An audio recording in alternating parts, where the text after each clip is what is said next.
Hello and welcome back to this course. In this session we are going to discuss about pointers in C.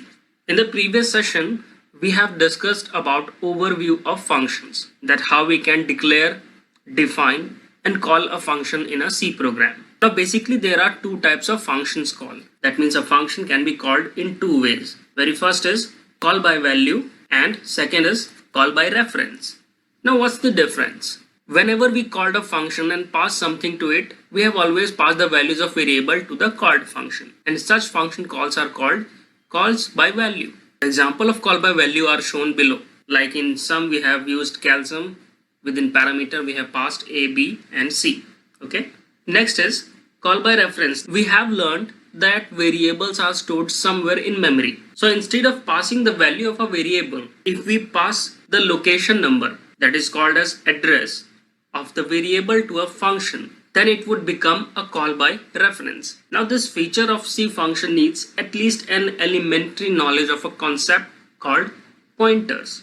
Okay, so basically pointers is a variable that points to a specific location. Let's understand using the pointer notation. Okay, consider the declaration int I equal to 3.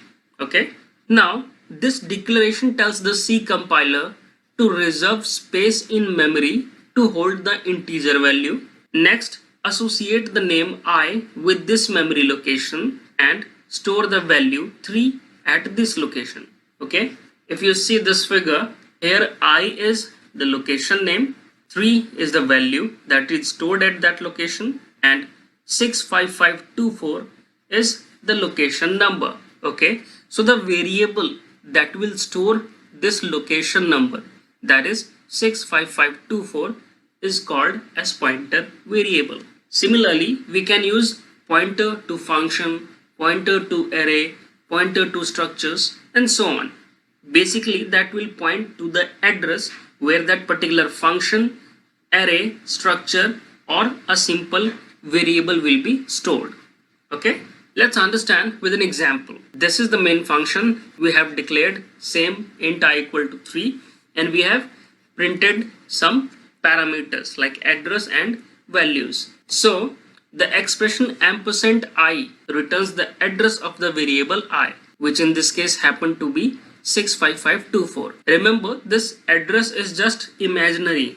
Okay, it's not fixed. If you run this code in the code block, you'll find some other address. So if you see in the first printf statement, ampersand I, okay, so this will returns the address of the variable I, and since 65524 represents an address, okay, there is no question of a sign being associated with it. Okay, hence it is printed out using %u, which is a format specifier for printing an unsigned integer. Okay, because address cannot be in negative sign. Next, the other pointer operators available in C is star, or you can say asterisk, that is called as value at address. Okay, now it gives the value stored at a particular address. The value at address operator is also called as indirection operator. Note that printing the value of pointer ampersand I is same as printing the value of I.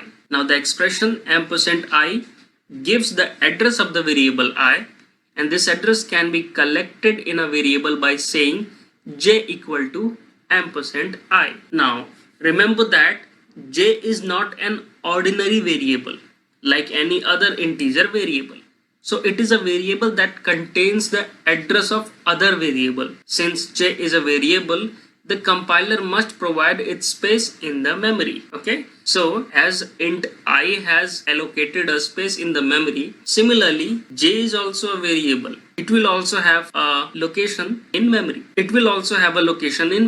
So out of this discussion, the two important things we need to memorize is address of operator and value at address operator. Now as we have seen, i's value is 3 and j's value is i's address. But wait, we can't use j in a program without declaring it. Okay, and since j is a variable that contains the address of I, so it is declared as int pointer j.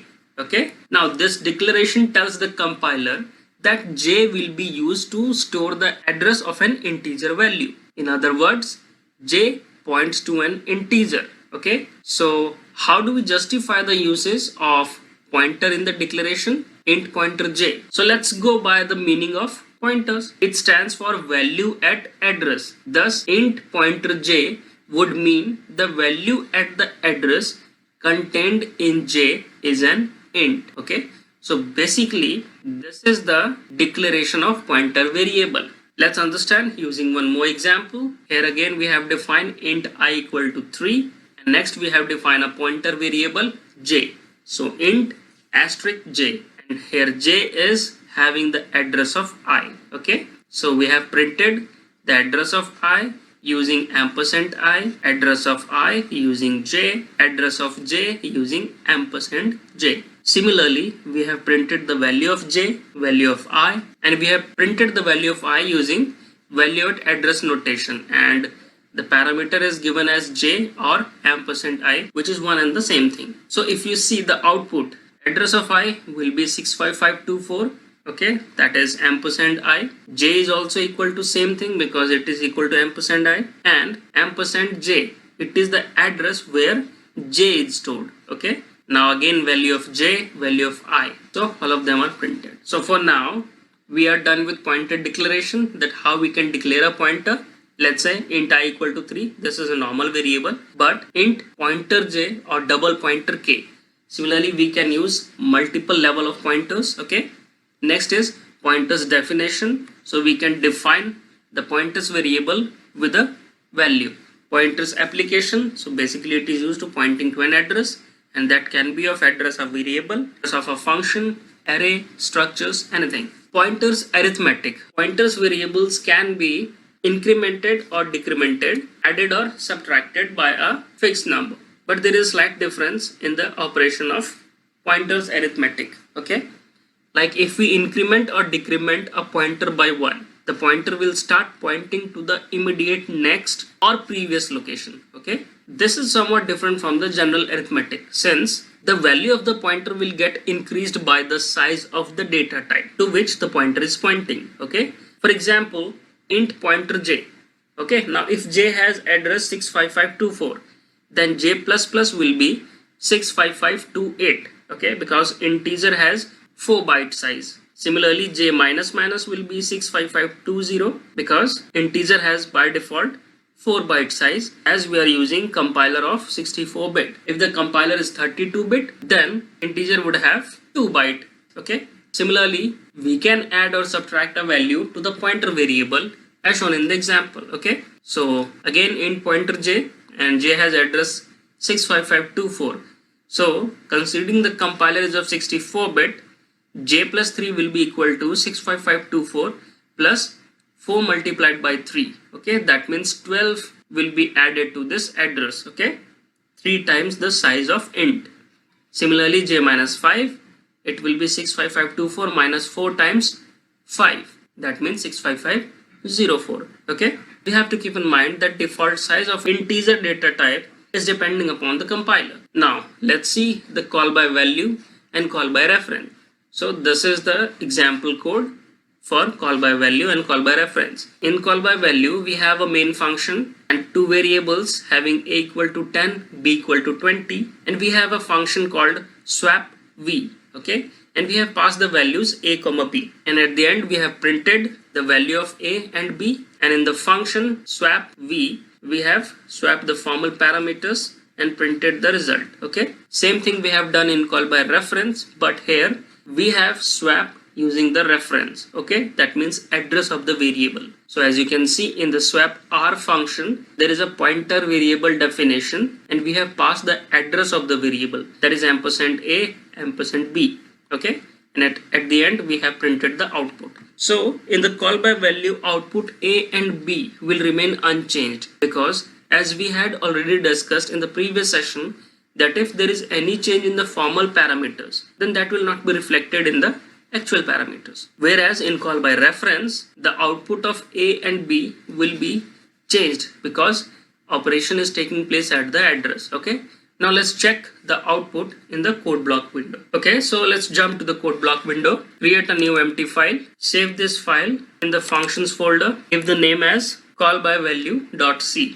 Add the comments call by value. Start by including standard input output.h. Start the main function. Define the variable a equal to 10, b equal to 20. Okay. Next we have swap v function in which we have passed a comma b, and we have printed the value of a equal to %d, b equal to %d. We have passed the value of a comma b. Okay. Now let's define the function swap v. Okay. So it will take two parameters, let's say int x, int y. Within the function, let's take an intermediate variable t is equal to x is equal to y, and y is equal to t.